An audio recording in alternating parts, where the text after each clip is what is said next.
See my mess? That's my desk box. I don't have a genuine desk.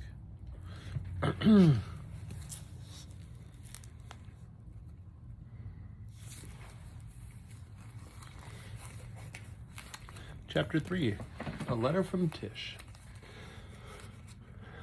When Windyfoot swung the ledge into the front yard driveway at noontime, Toby slowed him so Betsy could jump off.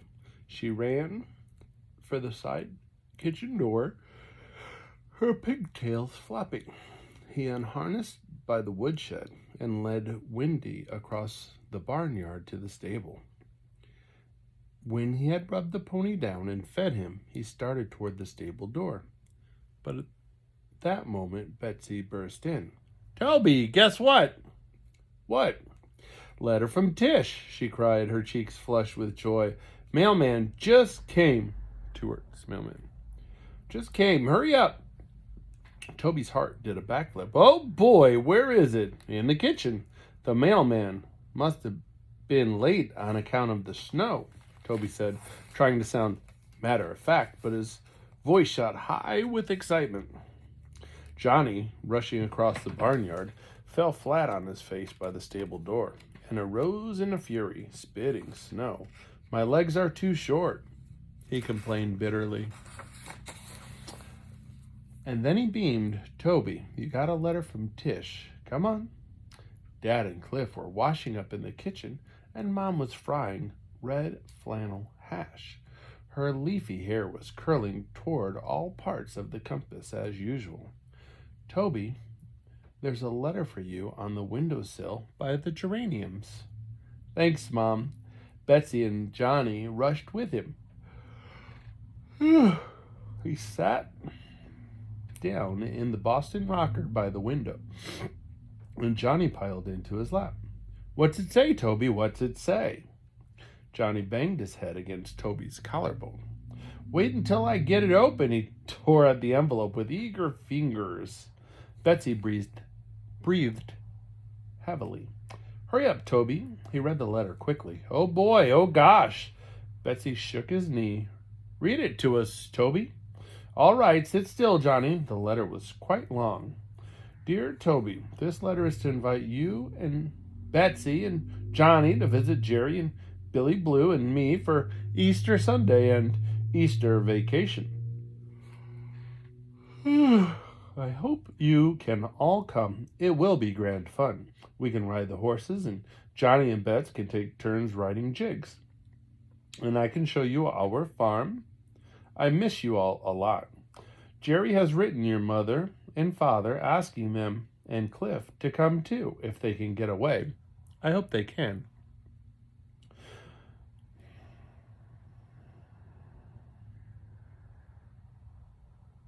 How is your school going? Mine is the same as usual. I expect I'll get all B's and no A's this term. I am reading a book I got from the library called The Microbe Hunters, and a new book of poetry for children. I like poetry, but not as much as horses or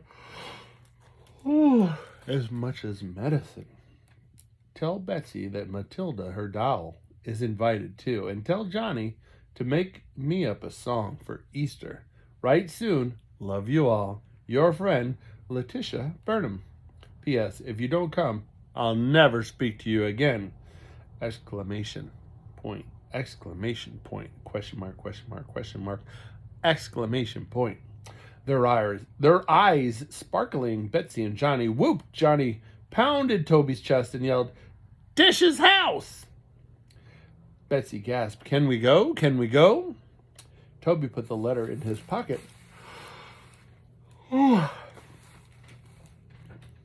I don't know. We'll have to ask Mom and Dad. Let's wash up now and ask them during dinner. In his room, he stuck the letter behind his drawing of Jerry Burnham's Palomino horse, Golden Hind. He didn't think he'd be able to go. Dad always needed his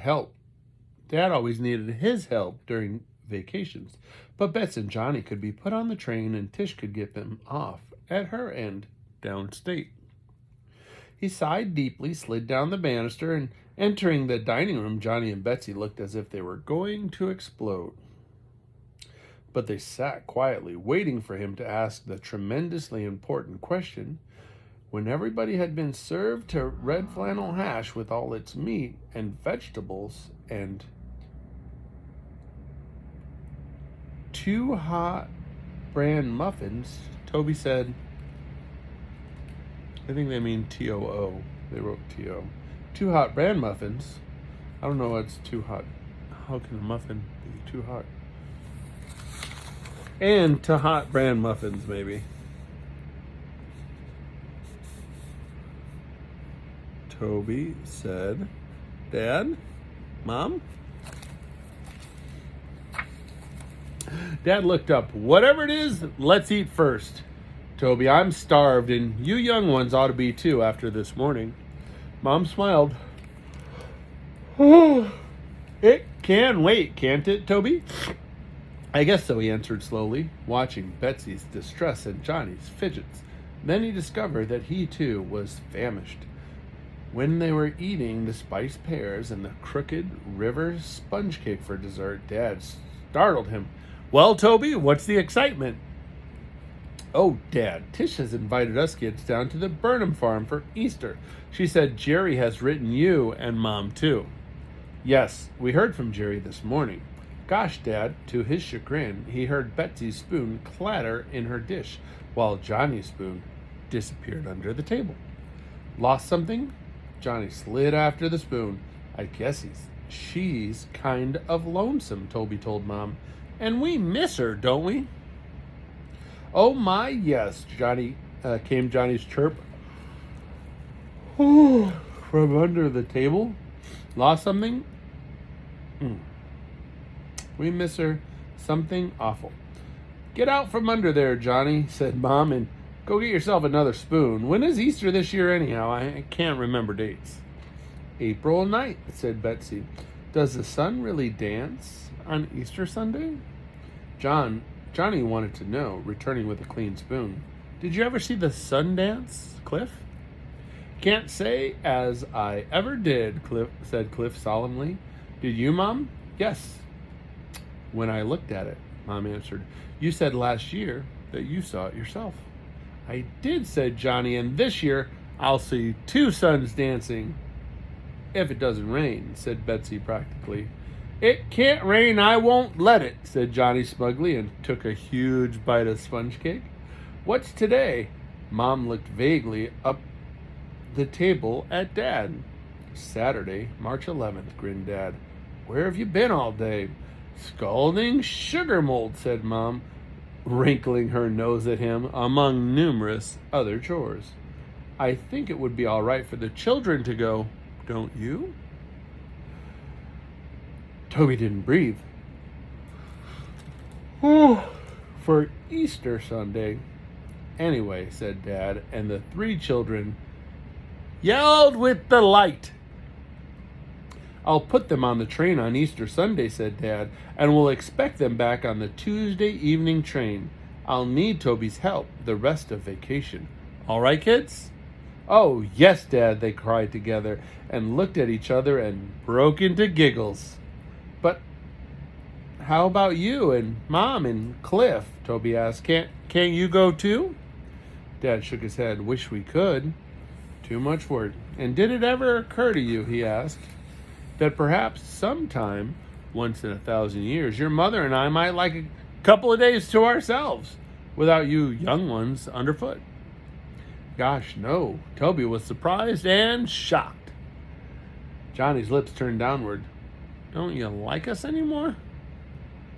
We're crazy about you, Mom reassured him. And don't you ever think we aren't, said Dad firmly, looking at Betsy and Johnny and Toby. And then he snorted, but you do know Mom hasn't baked me a gingerbread man for all myself since you were born, Tobias Clark.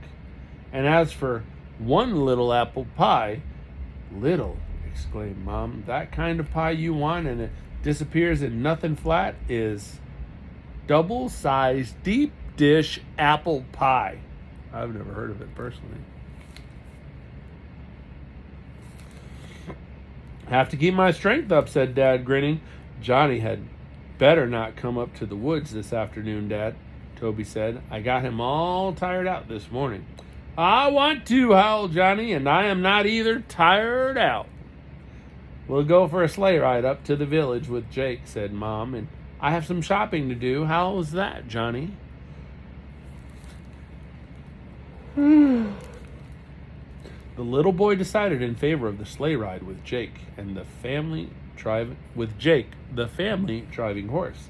And you, Toby, Dad said, quit early and come home and get some sleep, and never mind milking. Why, Dad? Because tonight Cliff is going to teach you how to run the sugar house. We ought to be ready for the first gathering and sugaring off tonight. So soon, asked Mom. It's running like Tophet. T-O-P-H-E-T. Never heard of the word before in my entire life. It's running like Tophet, said Cliff. The first buckets were half full when we came down, Dad explained. Looks like a good season. I'd better phone Blinkers Bolton and tell him to be here first thing in the morning. Toby suddenly remembered what he had been teasing in the back of his mind. Oh, Dad, may we have a sugaring off party this year? Party? Sure. When do you want it? Could we have it on St. Patrick's Day, the 17th? That's next Friday. All right with you, Mom? Dad packed his pipe. Yes. How many children would you like to ask?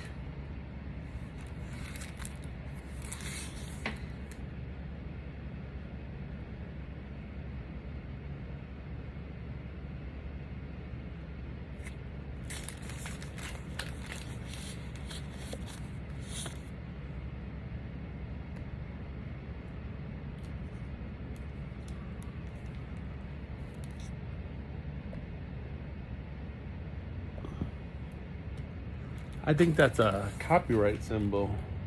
Nope, it just says Lee Townsend. Toby thought 5 boys and 5 girls from the 7th grade and Miss Hunter, of course. Same for me too from the 4th grade, Betsy chimed in, and Miss Tony. Does Miss Tonielli like you children to call her Miss Tony? Mom looked serious. Oh, yes, Betsy said. She likes it, and she says it makes her feel young and not so old and stiff and cranky like she's used to. She's awfully nice, Mom. She sounds nice. All right, invite your guests on Monday for Friday evening at 7, and I'll manage the donut and pickle departments. You'll have to attend the snow pans and the hot syrup yourselves. Thanks, Mom. Bets, will you wash the pans and Johnny can fill them with snow and I'll boil the syrup? Sure, Toby. Hey, said Johnny, who am I going to invite? Whom, said Betsy. Whom do you know? Cliff, said Johnny. Cliff, will you come to my party? If you can sneak me in without anybody seeing me, said Cliff mysteriously. I'll sneak you in, Johnny promised. You can hide behind the piano with your mouth organ. Oh, so that's it, said Cliff. I'm the music department. Naturally, said Johnny, looking half like an imp and half like a cherub. He cocked his head at Cliff. And I'll sing. Oh, dear, said Betsy hopelessly. Let's arise and tap trees, said Dad, not moving.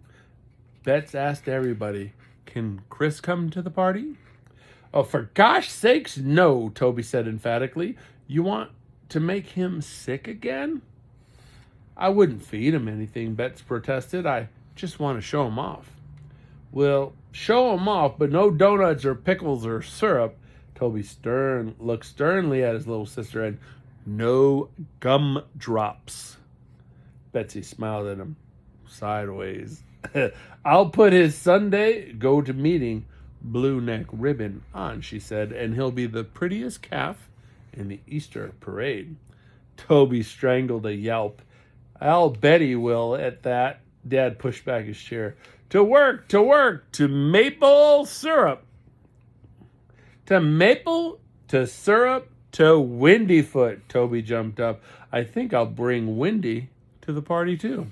For heaven's sakes, Mom said, with 20 extra young ones in this house, where are you going to put the menagerie? Toby kissed the top of her head.